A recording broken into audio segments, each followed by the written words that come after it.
Voilà, cher ami. Bon. Ouais. Bonjour à tous. On va passer quelques heures ensemble, 3 heures et demie, un peu plus si vous voulez. On va essayer avec Agnès de vous expliquer plein de choses sur le ciment et le béton. Alors, pour les questions, comme on va changer de sujet, je propose que dès que vous avez une question, vous la posiez. Ce sera plus simple. N'hésitez pas à poser des questions, qu'il y ait un espace de convivialité, qu'il y ait des questions-réponses, plutôt qu'à la fin. Donc n'hésitez pas, vous levez le bras. J'ai tendance à parler trop vite, donc si ça va trop vite pour certains, pour les problèmes de langue, vous me faites signe aussi, puis j'essaierai d'aller un peu moins vite. Ok ? Donc le ciment, le béton, vous connaissez? Vous avez tous une petite notion de ciment et de béton? Oui ou non? Oui, un petit peu. Depuis hier, c'est pour certains. Et puis d'autres depuis... Alors peut-être qu'il y a un certain nombre de choses que vous allez pas découvrir, mais redécouvrir. Alors en quelques mots, un petit transparent pour vous expliquer d'où je viens. Moi je travaille dans une association qui s'appelle Cimbéton, qui est financée par l'industrie cimentière, l'industrie cimentière française. Une petite association, des 8 personnes, et notre mission c'est faire connaître aux gens, aux jeunes comme vous, aux étudiants, mais aussi aux techniciens, aux entreprises, etc., aux maîtres d'ouvrage, aux maîtres d'œuvre, aux architectes, tout ce qu'on peut faire avec du béton. Voilà, donc on fait plein de choses, dont ce genre de formation comme aujourd'hui. Alors, l'industrie cimentière française, vous connaissez peut-être les cimentiers français, il y en a 4, enfin il y en a 5, il y a 4 gros et un petit. Le plus gros c'est Lafarge, qui est le premier cimentier dans le monde, qui est à peu près en France 35% du marché. Alors selon les régions où vous allez travailler après, vous aurez Lafarge ou les autres, mais Lafarge est à 35% du marché français. Ensuite vous avez Calcia, Ciment Calcia, qui est à peu près 30% du marché français. Et ensuite vous avez 2 entreprises un tout petit peu plus petites, mais qui ont la moitié du 3e tiers, donc Holcim et Vicat. Holcim est un Suisse et Vicat est un Français. Puis vous avez un 5e cimentier qui s'appelle Carderos, qui fait des ciments particuliers qu'on appelle des aluminates. Une des applications, si vous allez dans une grande surface de bricolage, vous pouvez acheter un ciment qui s'appelle le fondu. Et si vous avez un barbecue à faire, je vous conseille de prendre ce ciment parce qu'il résiste bien à la chaleur. Hein, le fondu. Voilà, alors ça c'est des cimentiers français. Alors Lafarge premier dans le monde, Holcim était le 2e dans le monde. Calcia appartenait à des Italiens, doit être le 4e dans le monde, etc. Donc ça c'était il y a 2 mois. Et puis depuis 2 mois, il s'est passé énormément de choses en France dans l'industrie cimentière, une chose qu'on ne voit jamais dans un monde industriel. Lafarge et Holcim ont fusionné. Donc ça c'était au 1er août, ils ont fusionné, ils sont devenus, Lafarge étant le premier, Holcim le 2e, ils sont devenus de loin le premier, ils font 36 milliards de chiffre d'affaires, il y a 120 000 salariés, ils sont dans le monde entier. Et donc l'entité va s'appeler Lafarge Holcim. Hein, donc, ce qui a été avant Lafarge et Holcim s'appelle dans le monde Lafarge Holcim. En France, c'est un peu particulier parce que si on avait associé Lafarge et Holcim, le groupe aurait été supérieur à 50% et l'État n'accepte pas. Donc il a fallu que le groupe Lafarge Holcim en France vende une partie. Et en fait, ils ont décidé de vendre tout Holcim. Vous arrivez à comprendre? Donc ce qui s'appelle Lafarge aujourd'hui, enfin, ce qui s'appelait il y a 1 mois Lafarge s'appelle maintenant Lafarge Holcim. La partie Holcim a été vendue et c'est un Irlandais qui a acheté, qui s'appelle CRH, qui est un gros industriel irlandais. Et ils viennent de changer de nom, le nom on le connaît depuis 15 jours, ça s'appelle Orcima. Donc si vous allez sur les chantiers, toutes les toupies Lafarge n'existent plus, c'est Lafarge Holcim, et le logo c'est LH. Tout ce qui était Holcim, ça devient Orcima. Okay, Vicat c'est simple, Vicat c'est le seul cimentier français. Alors Lafarge Holcim était en Suisse, ils ont décidé de se mettre en Suisse, vous savez, ils ne payent pas d'impôts. Donc le groupe est en Suisse. Bon, le seul cimentier qui reste, qui est français, et puis comme Holcim a été vendu à des Irlandais, c'est plus un français non plus. Le seul qui est encore français, c'est Vicat. Alors, une autre nouvelle depuis 15 jours, Calcia appartenait à un Italien, qui s'appelle Italcimenti, à 100%, et Italcimenti s'est fait racheter il y a 15 jours par un Allemand. Voilà, donc dans le monde du ciment français, tout a changé. C'est un peu comme si dans la distribution, Carrefour, Auchan, je sais pas, tout ça disparaissait d'un jour à l'autre, et était acheté par d'autres gens. Vous imaginez les chamboulements que ça peut faire. Alors, pour vous, ça ne changera rien, sauf les logos sur les toupies ou sur les sacs de ciment. Mais pour beaucoup de gens et beaucoup d'actionnaires, ça change beaucoup de choses, et pour les patrons aussi. Lafarge, par exemple, est en train de licencier 400 personnes. 400 personnes qui s'occupaient de Lafarge dans le monde, et qui n'ont plus besoin d'être en France, et donc ils sont licenciés. Et donc c'est un petit changement, voilà, mais ça ne nous concerne que nous, heureusement, ça va pas. Voilà. Le monde du ciment qui bouge, bien qu'on soit les meilleurs, et d'autant plus les plus performants, à tout moment, il peut y avoir des bouleversements.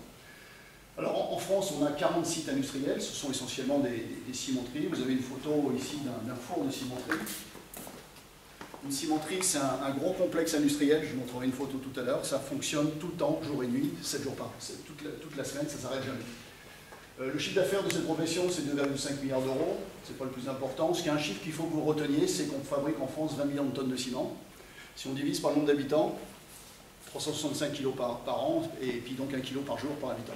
C'est un chiffre à avoir en tête si vous voulez paraître savant. Ce qui est important à savoir, c'est qu'il y a 15 ans, c'était 40 millions. Puis c'est descendu, c'est descendu, c'est descendu. C'est descendu à 18 millions il y a 7 ans, il y a 10 ans à peu près. Puis c'est remonté à 25 millions de tonnes il y a 6 ans. Et depuis 6 ans, ça baisse tous les ans de 5%. Et aujourd'hui, on vend, en 2015, on va vendre 30% de ciment en moins qu'il y a 5 ans. Alors quand vous entendez à la radio que c'est la crise en France, ça se traduit par une crise du BTP qui est très importante aujourd'hui. Si on vend en France aujourd'hui 30% de ciment en moins qu'il y a 5 ans, ça veut dire qu'il y a 30% de chantier en moins. Quand je vois des jeunes comme vous à l'école, je me dis, vous avez de la chance d'être à l'école aujourd'hui, parce que ceux qui sont sortis l'année dernière, ils ont peut-être moins de chance à trouver du boulot. Mais ce qu'on est sûr, c'est qu'on est vraiment au pied de la vague et que ça va repartir. Et donc quand vous sortirez de l'école, vous aurez plein d'emplois, d'autant plus d'emplois que le marché va exploser. Donc soyez rassurés là-dessus, et vous êtes bien dans les bancs de l'école aujourd'hui. Je ne sais pas si vous en êtes conscient.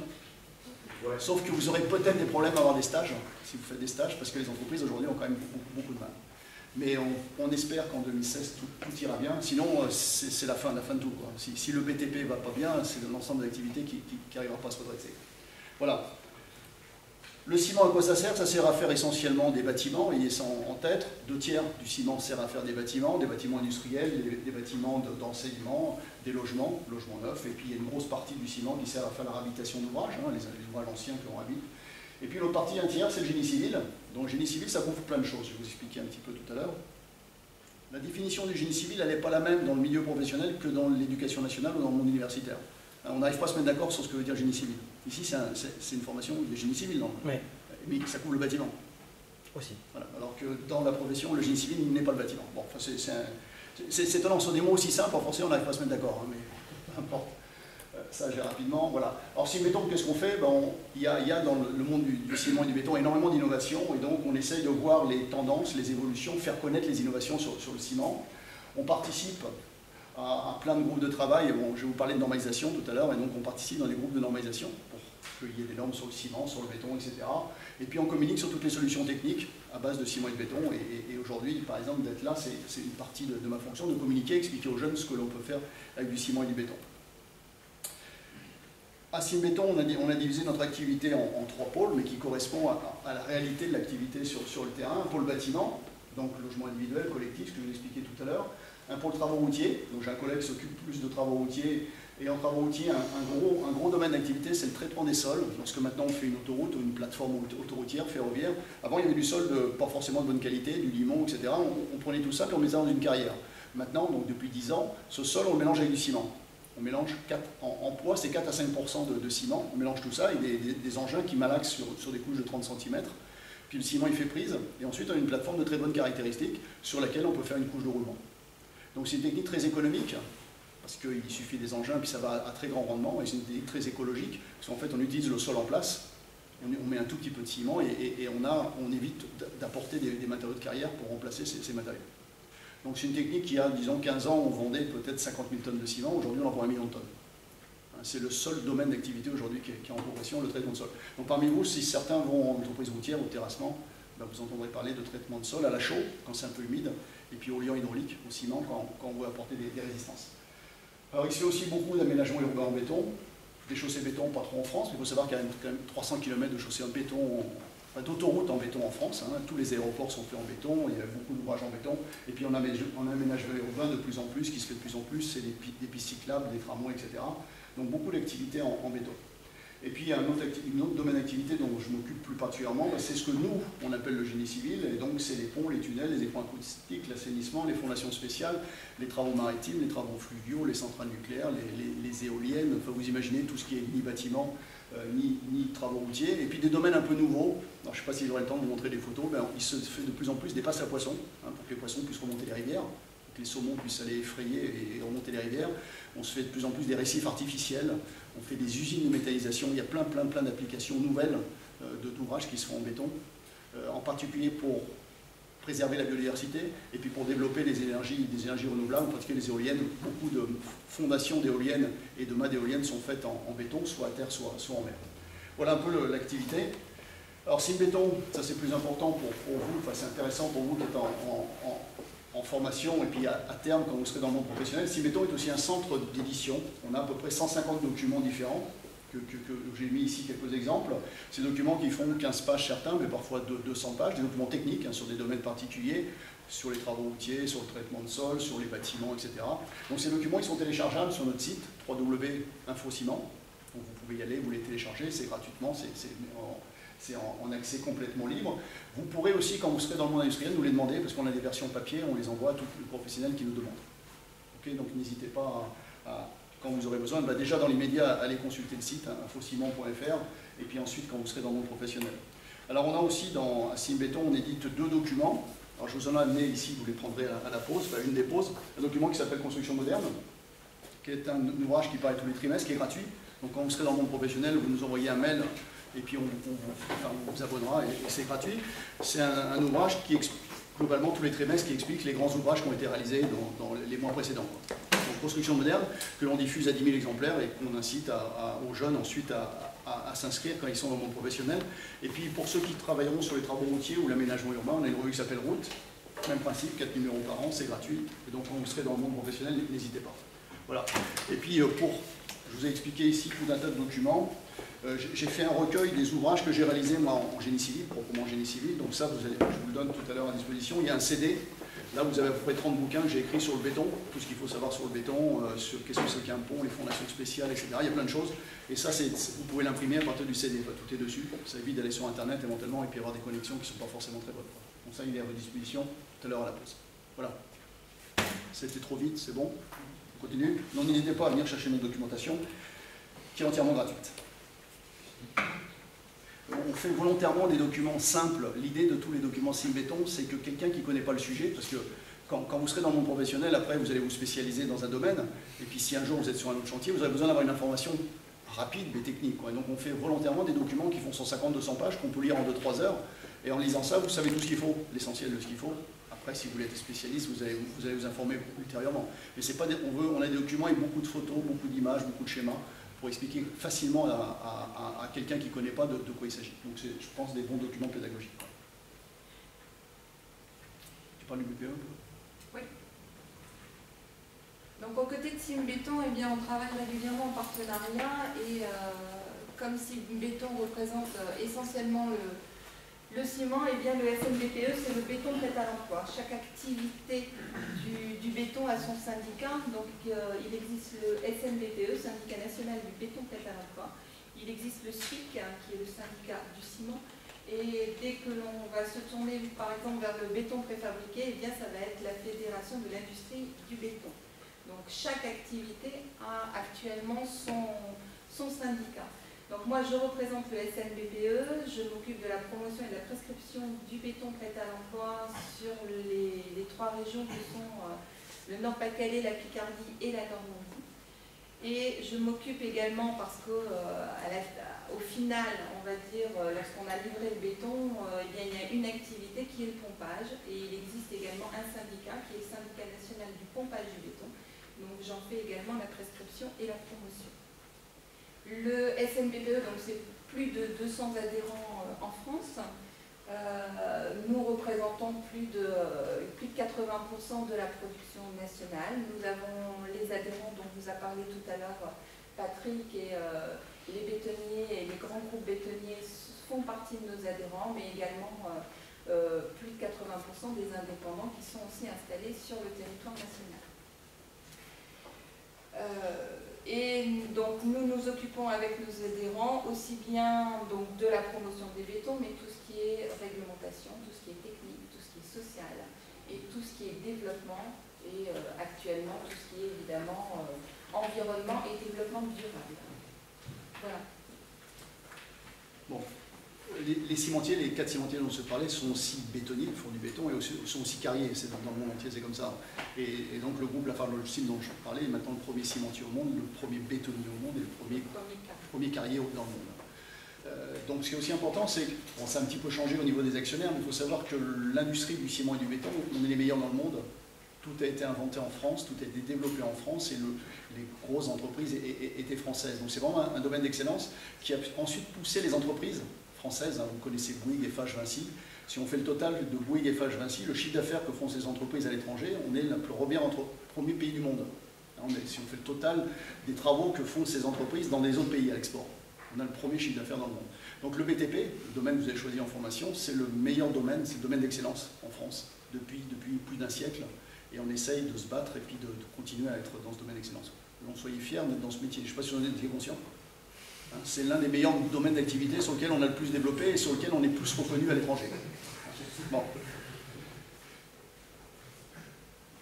Alors, un exposé de quart d'heure, une demi-heure, que j'appelle ciment et béton généralité. Donc, je vais essayer de vous expliquer tout ce qu'il faut savoir sur le ciment et le béton en quelques slides. Pour certains, ce sera peut-être une redite, pour d'autres, une découverte.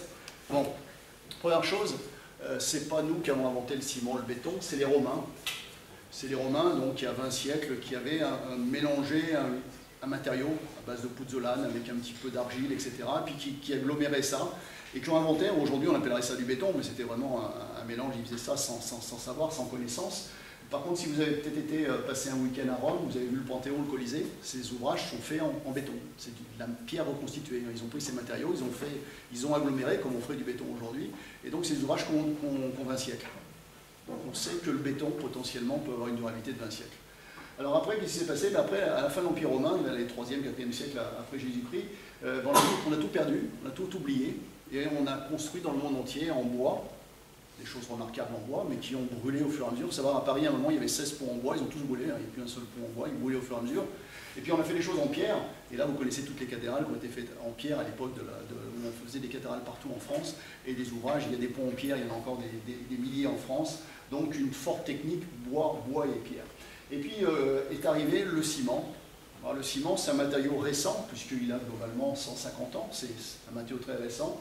Alors là, on a un conflit un peu comme au rugby avec les Anglais, parce que nous, on dit c'est nous qui avons inventé le ciment, et c'est vrai, puis les Anglais disent c'est nous qui avons inventé le ciment. Et c'est pas tout à fait vrai, quoi. Alors en fait, pourquoi? Parce que, enfin, pour simplifier, hein, c'est un Anglais qui en 1756, il habitait à Portland. Portland, c'est un mot que vous retrouverez tout à l'heure. Et puis il s'est aperçu qu'en mélangeant de la chaux et puis un peu de calcaire, il obtenait un matériau qui, en le mélangeant avec de l'eau, commençait à faire prise. Mais c'était les balbutiements du ciment. Le vrai qui a inventé le ciment, c'est Louis Vicat, 1818. Donc on va fêter en 2018 le 200e anniversaire de l'invention du ciment. Vicat, c'est un polytechnicien qui travaillait comme il disait, pour le bien de la France, et qui a inventé, qui a trouvé qu'en mélangeant de l'argile et du calcaire, en le chauffant à une certaine température, il obtenait une poudre, et que si on mélangeait cette poudre avec de l'eau, on obtenait quelque chose de résistant. L'invention du ciment. Vicat, il n'a pas déposé de brevet, parce qu'il considérait qu'il travaillait pour la patrie, hein, il n'a pas déposé de brevet, et donc les Anglais, il y a un mec en Angleterre qui a déposé le brevet, 1824, M. Absdin. C'est pour ça que les Anglais disent c'est nous qui avons inventé, parce qu'ils ont un brevet. Donc en France, on ne l'a pas. Bon. Le conflit perdure donc depuis 2 siècles. Invention du ciment, Louis Vicat en 1818, et l'entreprise Vicat dont je vous ai parlé, c'est des descendants. Après, il a créé la cimenterie, et puis il existe encore, et donc Vicat doit être la 6e ou 7e cimentier dans le monde à peu près. Première fabrication du ciment, Boulogne-sur-Mer, 1846, donc globalement à la fin du 19e siècle. C'est là qu'on a commencé à fabriquer du ciment de manière industrielle. Hein. Il y a eu des gros chantiers à l'époque. Bon, parmi les noms qu'il faut connaître, hein, vous avez peut-être fait des essais en laboratoire, ces essais portent souvent les noms de ces gens-là. Un chimiste, Henri Le Chatelier, qui globalement, pour simplifier, a expliqué pourquoi, il a commencé à expliquer pourquoi quand on mettait du ciment et de l'eau, ça durcissait. Donc il a expliqué toutes les réactions chimiques qui se passaient. Parce que ça vous paraît très très simple, quand vous mettez du ciment, vous mettez de l'eau, et puis après on construit le viaduc de Millau, mais il se passe beaucoup de choses, il y a beaucoup de chimie derrière tout ça. Et donc Henri Le Chatelier a commencé en 1887 à expliquer tout ça. Ça, qu'est-ce que c'est? 1848, premier ouvrage en béton du monde. C'est un gars qui avait une barque, il en avait marre de la rencontre parce qu'elle pourrissait perpétuellement sur son étang. Il s'est dit, je voudrais faire quelque chose qui est indestructible. Et donc il a pris du grillage à poule, comme on dit, il a mis un mortier de ciment dessus et puis il a fait cette barque.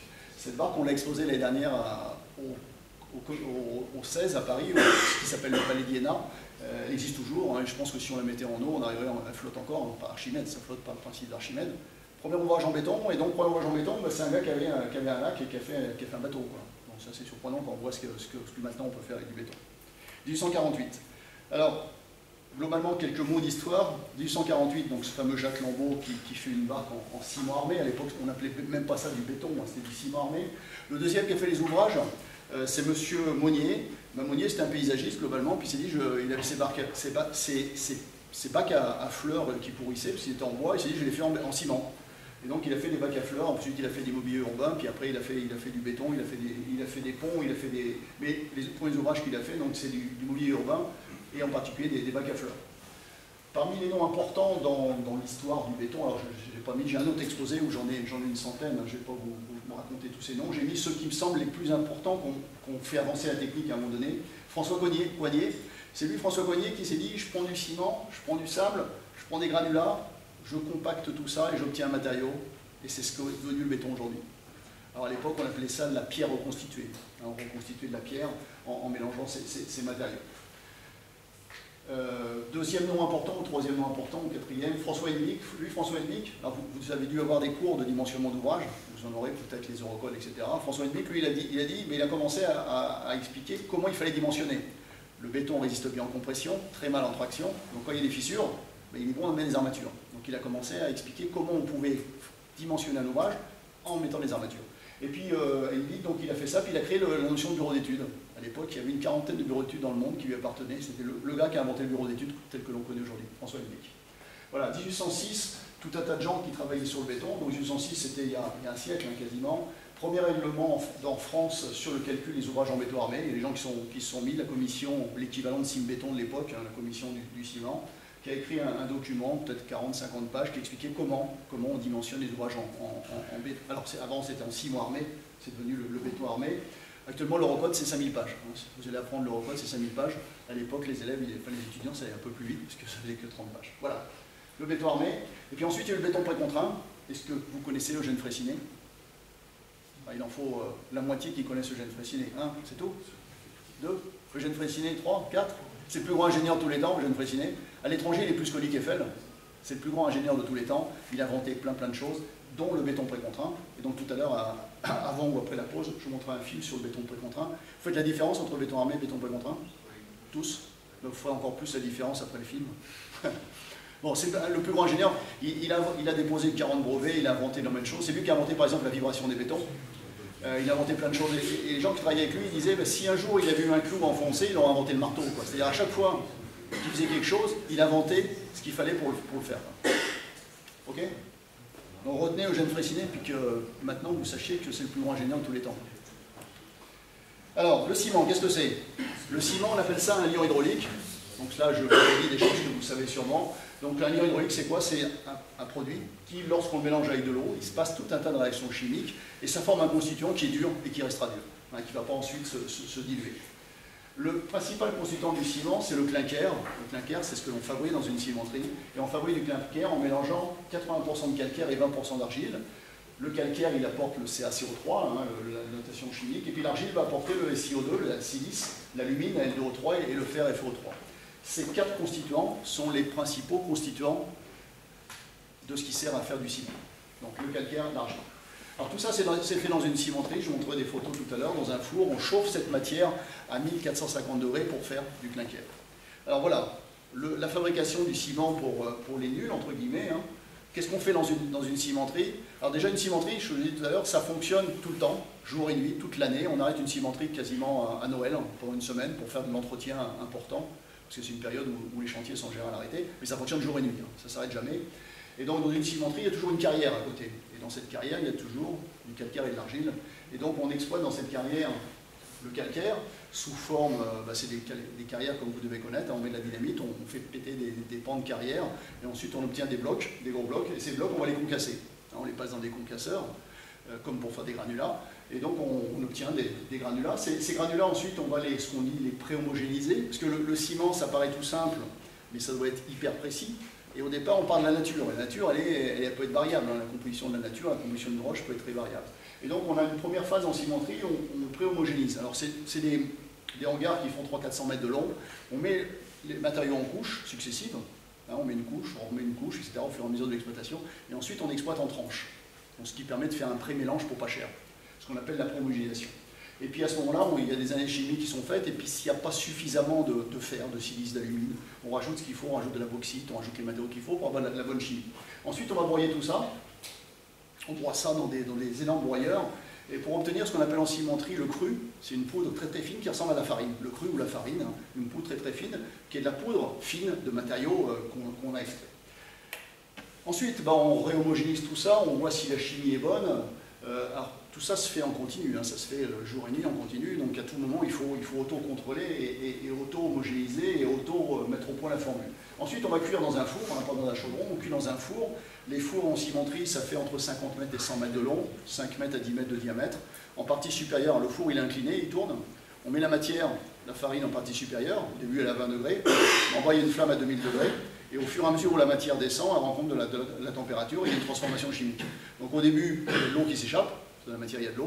Ensuite, il y a ce qu'on appelle la calcination, il y a du CO2 qui se dégage, on crée une phase de calcination, après il y a une phase de clinkérisation, puis il y a tout un tas de phases successives, c'est ce qu'avait inventé Picard, jusqu'à 1450 degrés, qui est la température maximale, et à ce moment-là, on refroidit ça rapidement, ce qu'on appelle la trempe, et on obtient du clinker. Et là, le matériau, il se présente sous forme comme un granulat, de 2 à 3 cm de diamètre. Okay, ce granulat, on va le broyer, on va le mélanger, je vais vous expliquer après, avec d'autres matériaux, et c'est ça que vous achetez comme du ciment. Cette peau très très fine, grise ou blanche, hein, si on a du calcaire très blanc, on peut faire du ciment blanc, parfaitement blanc, qui a les mêmes caractéristiques qu'un ciment gris.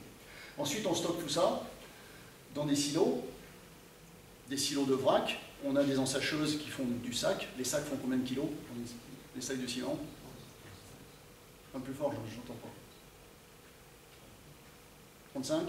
Qui dit mieux? Avant c'était 50. Et puis on s'est dit quand même pour la santé des gens, 50 c'est beaucoup, donc on est passé à 25. Il y a 15 ans on est passé à 25, puis on s'est très vite aperçu que sur les chantiers, ils mettaient un sac sur chaque épaule, et ça ne réglait pas le problème. Donc on s'est mis à 35, c'est pour ça qu'on est à 35. Hein. On aurait pu se mettre à beaucoup moins, donc on s'est mis à 35. Le ciment est essentiellement vendu en 35 kg, sauf éventuellement en grande surface de bricolage, où là, pour que les gens le mettent facilement dans la malle, on fait du 25 kg. Donc 25% du ciment est fait en sac, et il est utilisé par vous lorsque vous faites du bricolage, et puis par tous les maçons. 25% de l'utilisation du ciment passe dans une bétonnière. Okay, le reste, c'est du vrac. Alors, le vrac en cimenterie, on met ça dans des silos 2000, 3000, 4000 tonnes, et on remplit des camions, c'est des citernes qui font 25 tonnes, et ces citernes, elles vont dans les centrales de béton par l'emploi, dont vous a parlé Agnès tout à l'heure, ou dans des usines de préfabrication, ou sur les chantiers. Donc par conteneur de 25 tonnes. 75% du ciment est vendu en vrac. Dans une cimenterie, on a 1 ou 2 jours de stock, pas plus, parce que le stock ça coûte cher.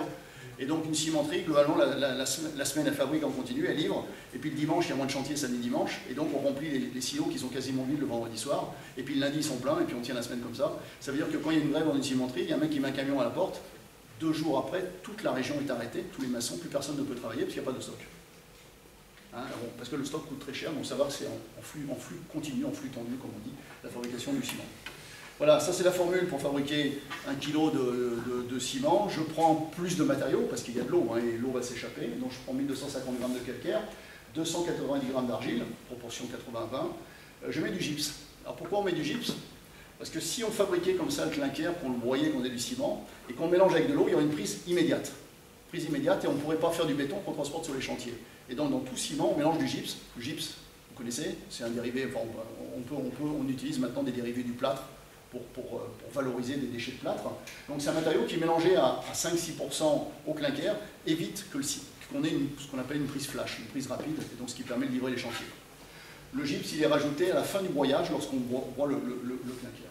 Donc voilà la formule, on concasse tout ce que je vous ai expliqué, maintenant vous savez faire, comment on passe de la farine au clinker. Alors clinker, principal constituant fabriqué dans une cimenterie. Si on avait du clinker, on ferait ce qu'on appelle un sémin, c'est un ciment dans lequel il n'y a que du clinker. En cimenterie, pour les besoins des entreprises, parce que dans certains cas, on veut des ciments qui prennent rapidement, des fois on veut des ciments qui sont lents, des fois on veut des ciments qui résistent au sulfate, des fois qui résistent au sel marin, etc. Et donc on a le droit de mettre un certain nombre d'autres produits mélangés au clinker, soit du lithium granulé d'eau fourneau, soit des pouzzolanes, soit des cendres volantes, soit des calcinés, des calcaires ou des fumées de silice. C'est des matériaux que l'on broie avec le clinker et on fait des ciments. Des ciments, il y en a 27 différents, 27 types de ciments différents qui sont des mélanges de clinker et de ces matériaux. Globalement, en France, on utilise à peu près, si on fabriquait 1000 tonnes de ciment, on a 700 tonnes de clinker et 300 tonnes d'autres produits. Alors ce qui est important dans ces produits, c'est que la grande majorité sont des déchets d'autres industries. Alors on n'appelle pas ça des déchets, on appelle ça des coproduits ou des sous-produits. Le laitier de granulé d'eau fourneau, est-ce que vous savez ce que c'est? J'en ai parlé hier. C'est issu de quelle industrie? La métallurgie de l'acier, les hauts fourneaux dans lesquels on fait de l'acier. Et donc quand ils chauffent dans leur grand récipient, ben, en surface, il y a quelque chose qui se dégage, c'est tous les déchets de la fabrication. Ça s'appelle le laitier, parce que vous avez déjà fait bouillir du lait.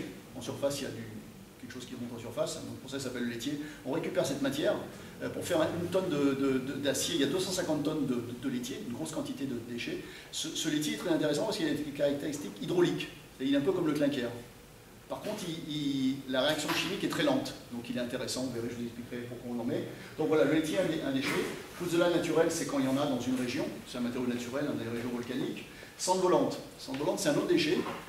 Vous savez d'où ça vient? Non plus. Bon, en France, pour faire l'électricité, on est nucléaire, en France à 75%. Mais il y a d'autres pays où ils font l'électricité avec du charbon. En Chine, la grande partie de l'électricité est faite avec du charbon. Et donc, quand on brûle du charbon dans un four, ben, il se dégage dans les cheminées des cendres. On les appelle volantes parce qu'elles sont dans les cheminées. Et donc, c'est des petites billes très rondes, enfin des billes très fines. Et ces cendres, on les récupère dans les cheminées, il y a des filtres, on les récupère et on les mélange au clinker. Elles ont la particularité, si on veut, pour simplifier, comme c'est des billes, elles permettent de faire du béton qui est très maniable, qu'on met facilement dans un coffrage, pour simplifier. Schiste calciné, bah, c'est un matériau naturel, il n'y en a pas beaucoup. Du calcaire, bah, si on veut un ciment pas très réactif, très faible en termes de résistance, on prend du clinker, on mélange avec du calcaire, et on a un ciment pas très réactif. Si vous faites un mur en maçonnerie, vous n'avez pas besoin de bonne résistance, on a besoin d'avoir un truc très souple. Et donc c'est ce genre de ciment qu'on utilise. Fumée de silice, encore un déchet, fabrication du silicium. Pour faire du silicium, on prend du quartz, qui est brûlé à 2000 degrés. Et puis tout ça, c'est pour faire du silicium. Et donc on chauffe, et puis dans les fumées, dans la tour, il y a de la fumée qui se dégage. C'est des multitudes de petites particules qu'on appelle la fumée de silice que l'on récupère. L'avantage de la fumée de silice, c'est qu'autour d'un grain de ciment, on met 1000 grains de fumée de silice. Et donc ça vient boucher les trous entre les grains de ciment et améliorer la porosité du béton. Et en plus, ils ont un caractère hydraulique. C'est un peu comme le clinker. Vous voyez ? Donc globalement, on valorise 30% de déchets pour la fabrication des ciments. Voilà. Les ciments, on verra tout à l'heure, je reviens rapidement là-dessus. Avec du ciment, on fait des coulis, des mortiers, des bétons. Est-ce que quelqu'un peut m'expliquer la différence entre un coulis, un mortier et un béton? C'est la base, je vous raconte la base, donc vous devez savoir tout ça. Qu'est-ce qu'un coulis? Un coulis ciment. Ça sert à quoi, globalement? Faire des joints, remplir des fissures, des choses très fines. On fait quelque chose de très fin qui puisse boucher essentiellement des fissures. Un mortier. Et du sable, ciment et eau et sable. Le sable, c'est un granulat qui fait 0,4 mm. Donc très fin. Donc les mortiers, on fait des mortiers de scellement, des mortiers de câblage, on fait des enduits sur les murs, on fait tout un tas de choses qui n'ont pas besoin de très bonne résistance pour faire la décoration, pour faire tout ce qu'on appelle sur les enduits. Et puis le béton, vous savez, du ciment, du sable, des gravillons, de l'eau, des adjuvants et des additions. Bon, voilà, puis tout ça, ça sert à faire ce qu'on a vu tout à l'heure, des bâtiments, des routes, des ouvrages de génie civil. Alors, dans le ciment, il y a, dans le béton, hein, maintenant on va passer au béton, vous savez tout sur le ciment, il y a un constituant qui est le plus important, c'est l'eau, qui est l'ami du béton et le grand ennemi du béton. C'est l'ami du béton parce que s'il n'y avait pas d'eau, il n'y aurait pas les réactions chimiques d'hydratation du ciment qui permettaient d'avoir les résistances. Si on a 100 kg de ciment, 20 litres d'eau suffisent pour lancer toutes les réactions. Dans un béton, on verra tout à l'heure qu'en fait, on met 50 litres. On met 30 litres d'eau qui servent à avoir un mélange. Vous savez, quand on mélange du béton, vous avez déjà fait du béton? C'est quelque chose qui est fluide, parce qu'on met de l'eau pour que ça soit fluide, qu'on puisse le mettre le porter, le transporter, qu'on puisse le mettre dans du coffrage. Mais il y a 30 litres d'eau qui ne sert à rien, parce que cette eau va s'échapper après. Et donc cette eau, si on en met trop, on perd très vite des performances, on perd très vite de la porosité, c'est une catastrophe en termes de durabilité. Donc l'eau, il en faut, mais jamais trop. Et donc dans une formule de béton, il n'y aura jamais plus de, si on fait le rapport de l'eau sur le ciment, il faut toujours inférieur à 0,5. Si un jour vous mettez plus que ça, vous êtes sûr d'avoir des ennuis sur les chantiers. Donc maintenant, avant, si un jour vous faites un stage, les anciens du chantier, quand la toupie d'Agnès elle arrive, le gars du chantier il rajoute de l'eau parce qu'il est trop ferme ton béton, ça c'est interdit. Interdit de rajouter de l'eau. Si on rajoute 10 litres, on perd 5 mégapascales, et c'est vite la catastrophe sur un chantier, et après vous êtes bon pour démolir tout ce que vous avez fait. Donc l'eau interdite, elle est mise en centrale à béton, parfaitement ce qu'il faut. Ok ? Et on verra tout à l'heure, je vais vous expliquer après la première ou deuxième pause, que maintenant on fait des bétons dans lesquels on met pile les 20 litres d'eau. Pile, il faut juste ce qu'il faut pour hydrater le ciment, il n'y a pas d'eau en plus. Alors, plus le paragraphe qui est en marron à droite, vous mélangez du ciment, du sable, de l'eau, etc. Il y a un moment, vous avez un matériau, ce qu'on appelle la phase dormante, c'est un matériau qui est relativement fluide, mobile, qui peut se déplacer, mais qui n'a aucune résistance et aucune viscosité. Et au bout d'un certain temps, on rentre dans ce qu'on appelle le début de prise. Ce matériau, il commence à être visqueux, il commence à s'agglomérer, ce qu'on appelle la prise. Et puis au bout d'un certain temps, ce matériau visqueux, il commence à prendre des résistances, ce qu'on appelle le durcissement. C'est les 3 phases de vie de création du béton qui se passent en quelques heures ou quelques jours selon la formule. Voilà, c'est tout ce que vous avez besoin de savoir sur ça. Ce qui est important aussi, c'est le carré vert qui est là, c'est que lorsqu'on mélange du ciment et de l'eau, ça dégage de la chaleur, réaction, donc on dit exothermique. Et donc ce qui veut dire que lorsque vous êtes sur les chantiers, quand il fait chaud, il faut faire très très attention. Parce que vous faites un bloc béton de 2 mètres par 3 mètres par 4 mètres ou un mur, c'est l'été, votre toupie arrive, il fait 20 degrés dehors, donc le béton il arrive à 20 degrés ou 30 ou 35 degrés, il arrive à 30 ou 35 degrés, et la charge d'hydratation peut faire monter encore de 30 à 40 degrés. Et vous allez dans la masse quelque chose qui peut monter à 60, 70, 80 degrés. Et on s'est aperçu que si la température du béton dépassait les 65 degrés, on a des pathologies qui apparaissent 20 ou 30 ans après. On vient de s'apercevoir, là récemment, il y a 3-4 ans, de pathologies qui ont été déclenchées par des chaleurs importantes du béton il y a 30 ou 40 ans. Donc c'est très important cette notion de chaleur d'hydratation. Et sur un chantier, il faut prendre toutes les précautions pour que la chaleur intérieure du béton, elle ne dépasse pas les 65-70 degrés. Bon, ça c'est une courbe. Juste qu'il faut voir, c'est que la résistance du béton, elle croît en fonction du temps, du ciment, du béton, de ce que l'on veut. Globalement, à 28 jours, on a à peu près 80% des résistances du béton. Et puis, selon le type de ciment, selon la formule, ça peut continuer à monter à 1 an, à 2 ans, à 3 ans. On n'acquiert pas la résistance à 28 jours, tout simplement. Alors, on parle toujours de résistance à 28 jours. Vous avez tous fait du labo. Et est-ce que vous pouvez me dire pourquoi on fait 28 jours? Non, j'en ai parlé hier. Ah bon? Bon, on va voir s'ils retiennent. Non, pourquoi on fait 28 jours? C'est 4 semaines. Et donc, si un jour vous êtes dans un laboratoire, quand vous faites les éprouvettes un mardi, on les casse le mardi, un mardi, puisque c'est toujours un multiple de c'est bon. Mais il faut le savoir, c'est pour que les laborantins ne travaillent pas le samedi dimanche qu'on a fait ça. Alors, le ciment, on a vu, c'est un mélange, enfin le béton, pardon, c'est un mélange de ciment, d'eau, de granulats. Ces granulats, ils peuvent être concassés ou roulés, on verra la différence tout à l'heure. Des adjuvants, qui sont des produits chimiques que l'on rajoute dans le béton pour améliorer les performances, je vous en parlais tout à l'heure, et on fait ce fameux béton. Rapidement, là vous avez la formule type. Dans une formule de béton, on peut mettre 280 kg de ciment jusqu'à 400, 450.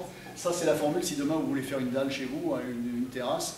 Vous faites, la formule est là, 350 kg de ciment pour 1 mètre cube, 1800 kg au total de granulats, donc 1200 de gravillon, 600 de sable. Et ce que je vous ai dit, jamais plus de la moitié du poids du ciment en eau, donc 175 litres d'eau. Vous appliquez cette formule. Vous pouvez vérifier qu'en faisant le total de tout ce poids-là, vous avez quelque chose qui pèse de 2 tonnes 3, 2 tonnes 4, c'est la densité du béton, de 3, de 4.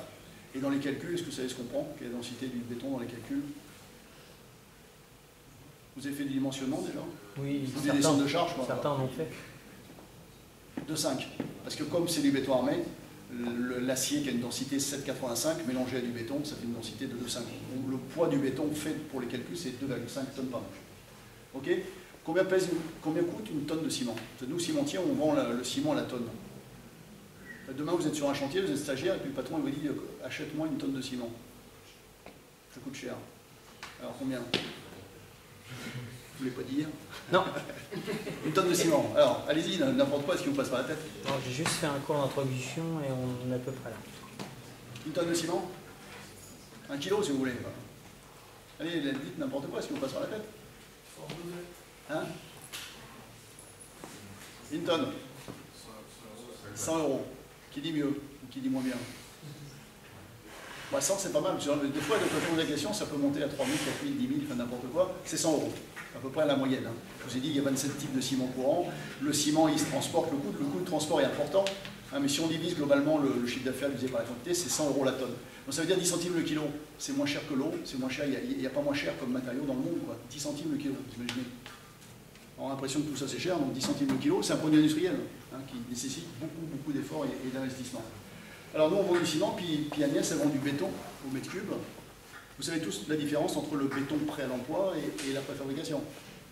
Le béton prêt à l'emploi, c'est fait dans une centrale de béton prêt à l'emploi, on met ça dans une toupie, les camions qui tournent, avec quelque chose qui tourne à l'arrière, pour livrer les chantiers. Donc un mètre cube de béton, ça coûte combien?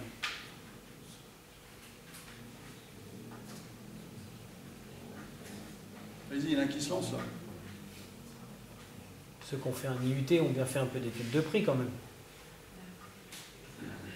L'ordre de grandeur, je ne vous demande pas à l'euro près, l'ordre de grandeur, c'est 1 €, c'est 100, c'est 1000, 10 000. 1 mètre cube, vas-y. 90. 90? Pas si mal. Bon, donc enfin, pour moi je dis toujours 100, enfin l'ordre de grandeur c'est 100 euros, il est 100 en tête, hein, c'est 100 euros le mètre cube.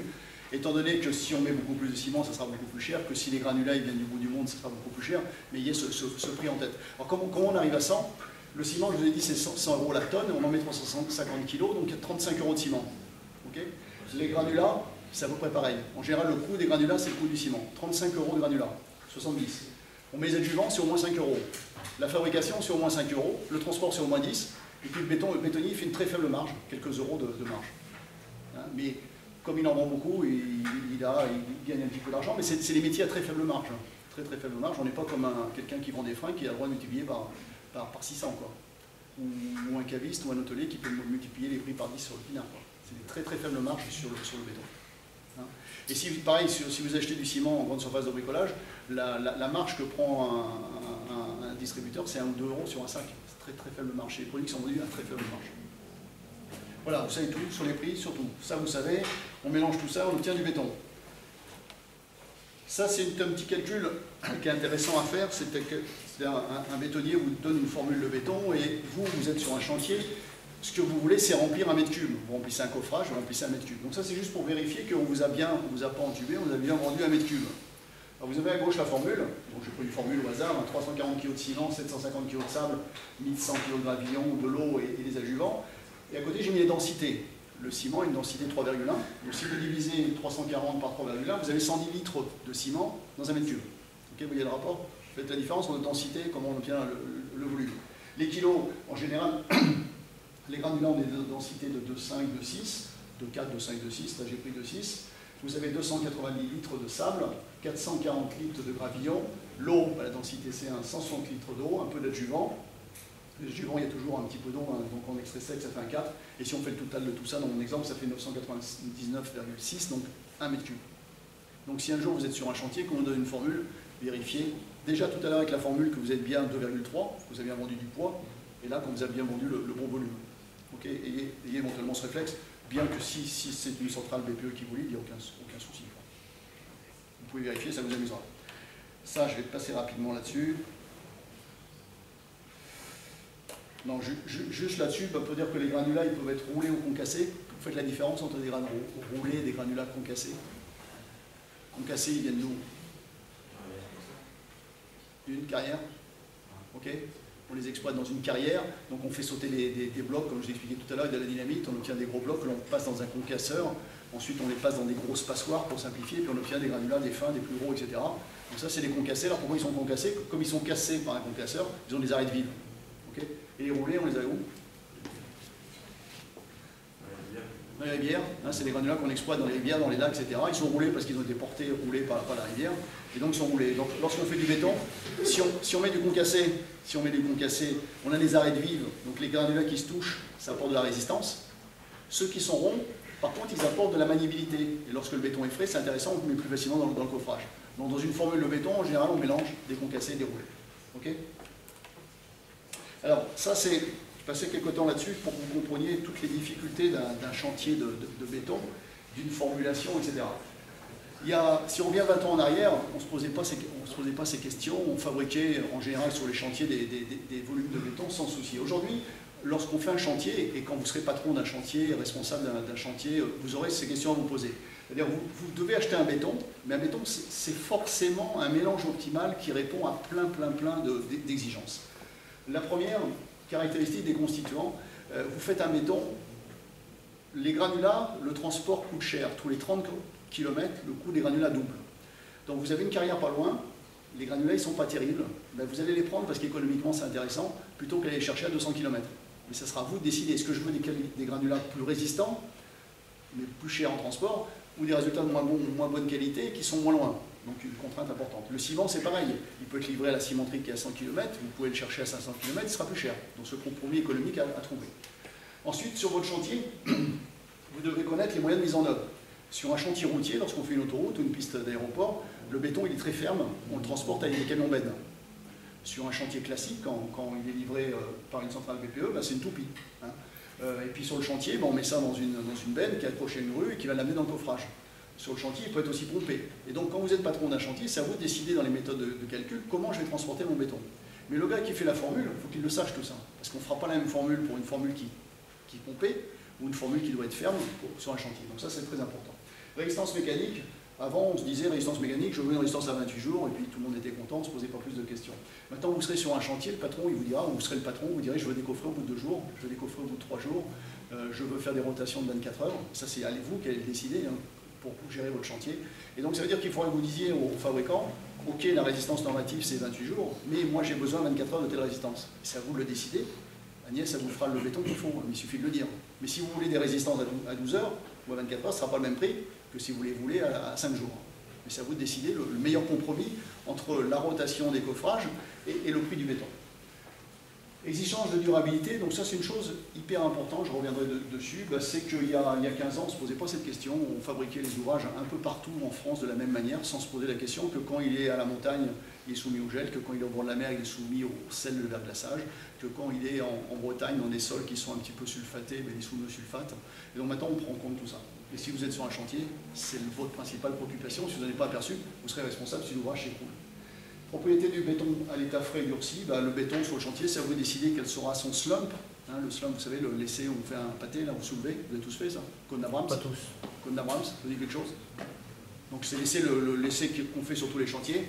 La toupie arrive, on met du béton dans une brouette, et puis on fait dans un cône qui est conique, un cône est conique forcément, on fait comme un pâté, on soulève ce cône, et puis le béton il va s'écrouler. Mais si vous avez un chantier dont vous avez besoin d'un béton ferme, il va peu s'écouler. Si vous avez besoin d'un béton fluide, parce que votre coffrage est compliqué, le ferrage est compliqué, vous avez besoin d'un béton fluide. Et donc c'est à vous, en tant que responsable de chantier, de dire, voilà le béton que je veux. Je le veux ferme, je le veux pas très ferme, je le veux fluide, je le veux très fluide. C'est à vous de décider. Et Agnès, qui est en train de faire la formulation du béton, selon ce que vous voulez, elle ne fera pas la même formulation. Mais après, n'allez pas vous plaindre que votre béton est trop ferme si vous l'avez demandé ferme. Hein. Si vous voulez du ferme, on fait du ferme.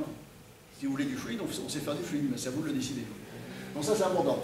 Ensuite, conditions climatiques. Hyper important sur un chantier, et vous le verrez lorsque vous êtes sur un chantier. Lorsqu'on fait des essais en laboratoire, c'est toujours à 20 degrés. Tout se mesure à 20 degrés, toutes les résistances se mesurent à 20 degrés, on est content.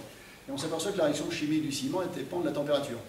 Si vous décidez, par exemple, une formule de béton, elle commence à faire prise au bout d'une heure, à 20 degrés, et bien quand il fait 30 degrés, elle fait prise au bout de 30 minutes. Ça va 2 fois plus vite, en monte de 10 degrés. 2 fois plus vite, ça veut dire que sur le chantier, vous avez 2 fois moins de temps pour mettre le béton en œuvre. Alors vous êtes sur un chantier, vous n'avez pas géré ça, vous avez fait votre formule à 20 degrés, et bien vous n'avez pas le temps de mettre le béton dans le coffrage. Vous n'avez plus qu'à tout recasser après. A l'inverse, si je passe de 20 à 10, c'est 2 fois plus lent. Alors vous êtes sur un chantier, vous avez décidé de décoffrer à 2 jours, mais qu'entre-temps la température elle est passée de 20 à 10, et bien à 2 jours vous enlevez le coffrage et puis tout vous tombe sur la tête. Donc faites très attention à ces conditions climatiques qui sont la base de la réalisation sur un chantier. Vous étiez conscient de ces problèmes de chaleur? Ouais, pas à ce point-là, si, très conscient. Sur un chantier, c'est l'une des grandes choses. Bon, les contraintes de chantier, je ne vais pas le plus loin, et puis les classes d'expédition, on va en parler tout à l'heure. Donc tout ça, autant il y a 15 ans, c'était facile, on commandait une formule de béton, on mesurait la résistance à 28 jours, puis tout était OK, tout le monde était content. Et puis quand il y avait une pathologie, on se tournait vers l'entreprise, le maître d'ouvrage, il se tournait vers l'entreprise, l'entreprise, elle se tournait vers Agnès qui disait, en disant au BPE, vous ne mettez pas la formule qu'il faut. Puis le BPE, il se tournait vers le cimentier en disant, c'est la faute du ciment, puis nous on se tournait, il n'y a personne derrière. Maintenant, chacun a sa responsabilité. C'est à vous sur le chantier, si vous êtes patron de chantier, de décider des choses. Et si vous avez fait le mauvais choix, c'est votre responsabilité. Et puis, le BPE a sa responsabilité de faire le béton conforme à ce que l'on souhaite, et puis les cimentiers ont la responsabilité de faire le ciment conforme aux normes. Chacun a sa responsabilité.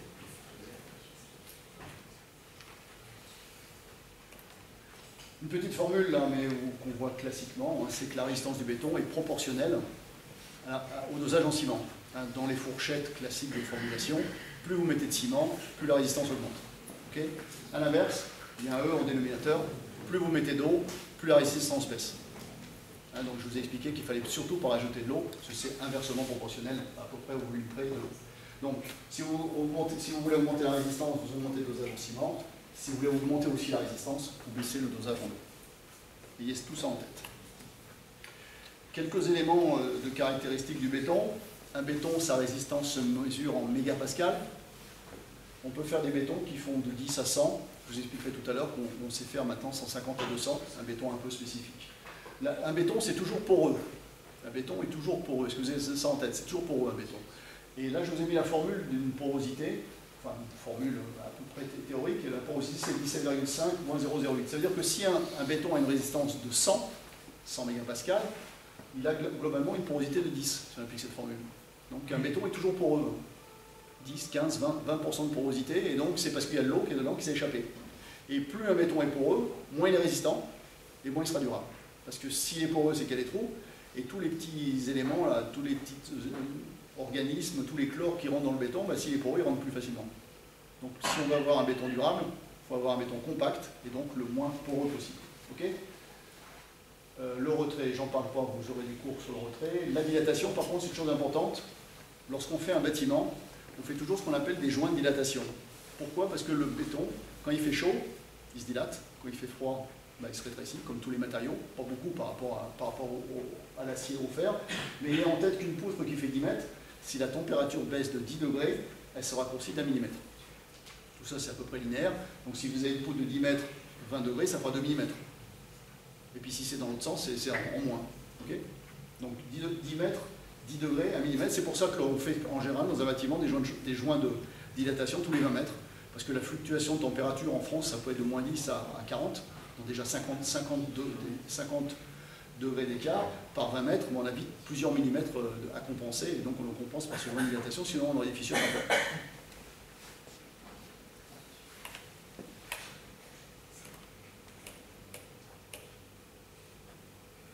Voilà, un conseil de mise en œuvre. Toujours, jamais rajouter de l'eau sur un chantier. Et puis, alors, vous l'apprendrez sûrement dans les cours, et vous le savez peut-être, qu'un béton, ça doit être vibré. Parce que un béton, c'est un matériau très hétérogène. Le ciment fait de l'ordre de micron en dimension, et le granulat fait jusqu'à 25 mm. C'est des matériaux en termes de taille très très différents. Et lorsque l'on met ça dans un coffrage, bah, si on le met comme ça en vrac dans le coffrage, ça ne va pas avoir de compacité. Donc il faut mettre tout ça en vibration, donc on vibre le béton, les aiguilles vibrantes, de manière à la vibration met en vibration chaque élément et ça les agglomère, ça les tasse, quoi. Donc la vibration est obligatoire. Sur un chantier, si vous ne vibrez pas, vous n'aurez pas les résistances, et donc après vous aurez tous les problèmes avec les assurances ou avec le maître d'ouvrage. Autre chose importante, c'est la cure. La cure, c'est la protection du béton. Je vous ai dit que pour le béton, ce qui est important, c'est de l'eau. Alors vous faites par exemple sur une grande terrasse en plein soleil, ben, l'eau, avant que le béton fasse prise, l'eau va s'échapper. S'il y a du soleil, il y a du vent, elle s'échappe. Et puis le lendemain, vous allez revenir, vous allez avoir des fissures partout. Parce qu'en fait, l'eau est partie, elle n'a pas pu hydrater le ciment. Et donc pour éviter ça, on fait ce qu'on appelle une cure. C'est-à-dire soit on met de l'eau en surface, comme il y a de l'eau en surface, celle qui est dans le béton ne va pas s'échapper, soit on met ce qu'on appelle un produit de cure. C'est un produit à base de latex que l'on met en surface du béton qui évite à l'eau de s'échapper. Et ça, c'est hyper important lorsqu'on fait une dalle horizontale. Lorsqu'on fait un voile comme ça, bah, ce qui sert de cure, c'est le coffrage. C'est le coffrage qui protège le béton de ce genre de choses, quoi. Ok? Vibration et cure obligatoire. Ça, c'est les utilisations globalement du ciment en France. Hein, tout ça, ça dépend des pays. Je vous ai dit que sur chantier à la bétonnière, globalement, ça correspond aux ventes en sac. Donc, c'est à peu près un quart du ciment qui est vendu en sac et qui sert à faire du béton à la bétonnière sur chantier. Donc, c'est vous, par exemple, et puis les artisans. Le béton prêt à l'emploi, donc le BPE, c'est à peu près 55-60% selon les années. La préfabrication, je vous montrerai tout à l'heure tout ce qu'on peut faire en préfabrication, mais vous avez l'idée, les tuyaux, les poutres, les dalles, les poteaux, etc. C'est à peu près 17 à 20%. Et puis on vend du ciment pour faire des mortiers industriels, c'est des mortiers de réparation, par exemple, des mortiers d'injection, des choses comme ça. Voilà un peu la répartition. Ça, c'est les ventes de ciment en fonction des années, je passe rapidement. En fonction des régions, je passe rapidement.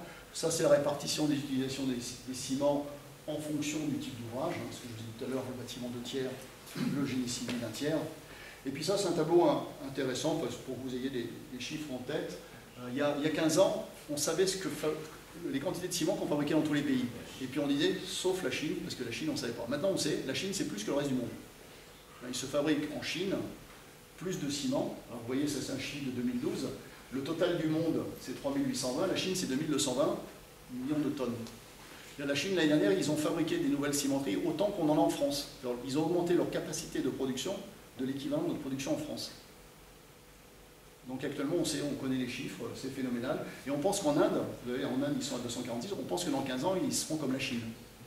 Donc le marché du ciment, c'est un marché gigantesque à l'échelon mondial. C'est pour ça que les groupes Lafarge, Holcim fusionnent pour être encore plus gros, pour pouvoir attaquer ces grands pays et devenir des grands producteurs. Alors ici, vous avez la production. La France, c'est un petit pays. Hein. J'avais 20 millions de tonnes, c'est ce qu'on utilise, parce qu'il y a des importations. 19, c'est ce que l'on produit. Alors, c'est fluctuant selon les pays et les produits qui utilisent un petit peu plus, un petit peu moins. Et puis ensuite, il y a un ratio qui sert beaucoup aux économistes, c'est la quantité de ciment utilisée par an, par habitant. Donc un pays comme la France, c'est à peu près 300, 365, je dis, ou 400 kg par habitant. Et puis certains pays, ça peut être beaucoup plus. Donc par exemple, la Chine, ils étaient en 2012 à 1666, donc ça veut dire 6 fois ce qu'on utilise en France. Donc chaque Chinois utilise 6 fois ce qu'un Français utilise. Et puis il y a des pays où ça allait mal. Au Royaume-Uni, ça allait mal en 2012, ils étaient à 175 kg. L'Espagne, ils étaient à 289. Quelques années avant, l'Espagne, ils étaient à 800 kg. Actuellement, ils sont à 150. Donc ces fluctuations montrent l'activité d'un pays. Si le ratio de ciment utilisé par un pays est faible et baisse, ça montre l'incidence sur toute l'activité d'un pays. Donc les économistes utilisent très souvent ce ratio. Voilà.